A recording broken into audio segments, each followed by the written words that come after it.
Hi, Antonio Beeler with another weekly update here at Abrome. A little bit sorry that this update technically isn't the week of. It is Sunday here, and I'm going to try to get this out in the next hour or so. Hopefully my next update will be put out actually this week as well on Thursday or Friday. Anyway, we had a really fabulous week. Two of the learners commented that the last couple weeks have been the best weeks that they've had at Abrome yet. Some of the learners are really coming into their own with the concept of self-directed learning, the notion that they are responsible for their education in their lives, and they're tending to sit around and wait less for direction or guidance or structure. And that's great, because what we want all learners to do is to regain that natural inborn love of learning and pursue things that really cater to their needs, goals, and interests, as opposed to waiting for adults to structure activities for them. I put out a blog post actually this week about deschooling and the process that people who are going from structured educational experiences to more unstructured, such as self-directed learning environments or unschooling environments, that process of trying to rewire their brains so that they can once again embrace learning and love learning. So check out the blog at abrome.com to see my thoughts on deschooling. This week we did have two outings, which were both really fun. On Wednesday we went to the Austin Rescue Zoo. On Friday we went to the Lake Hills Community Park, and that was just really nice. The weather is really good. It wasn't too hot, but you know, it's summertime almost, and so it was just great to be outside and enjoying what's outside the walls of Abrome. And in a lot of ways, if someone's going to lead an emancipated learning experience in life, to lead a remarkable life, they're going to need to be outside the walls of a school or a library or some sort of institution, because learning happens everywhere, or it can happen everywhere.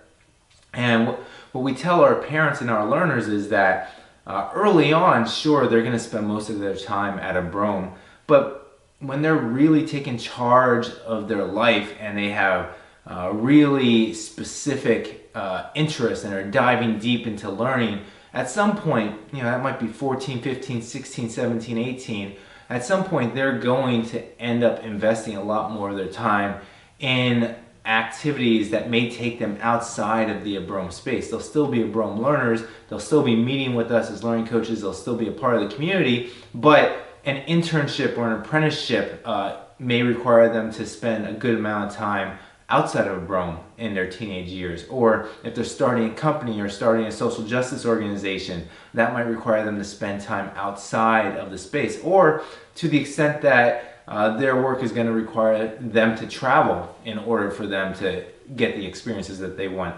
It's going to require them to sometimes be outside of the space. So we want to make sure that we're getting outside the space as often as possible, to the extent that that's what the learners actually want and are asking for. And we're hoping that this summer, again, because we operate all year round, we're hoping that this summer the learners are really going to want to get outside of the space even more than they did last week. Also on Tuesday, we gave a talk at the Laura Bush Community Library here in West Austin, and it was amazing. The title was How to Get into Harvard and Stanford and Lead a Remarkable Life. The big point of the talk wasn't that you can play the games to get into Harvard and Stanford. The big point of the talk was leading a remarkable life is something that's worth shooting for, and if we just let go of our desire to always try to compete and get to the top of various pyramids, every single person can lead a remarkable life, and the world would be much better off because of it.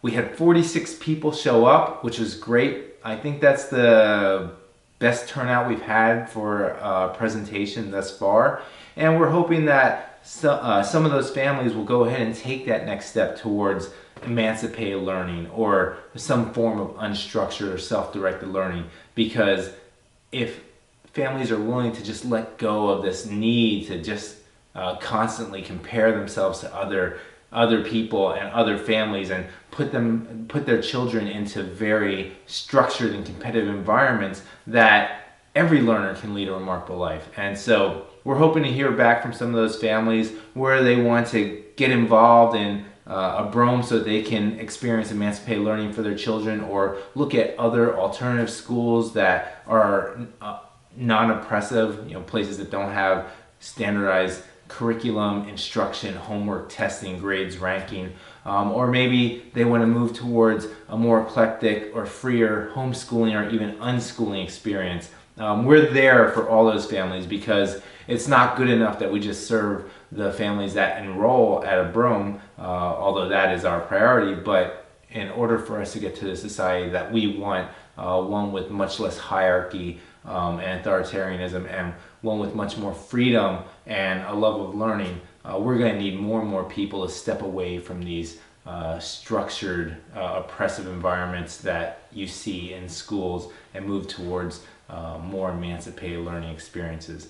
So last week was great. It was amazing. I was exhausted. I actually slept in till 3 p.m. on Saturday and about 1:30 p.m. today on Sunday. But I'm well rested. I'm really excited for this next week, and hopefully the next update will come out before Sunday night. So keep your eye on abrome.com and our blog for our next updates. Check out our Facebook page, our Instagram page, our Twitter account, and just, if you have any questions, reach out to us. Just go to abrome.com. We'd be happy to talk to you about how your children can lead a remarkable life through emancipated learning. Thank you very much. Have a great week.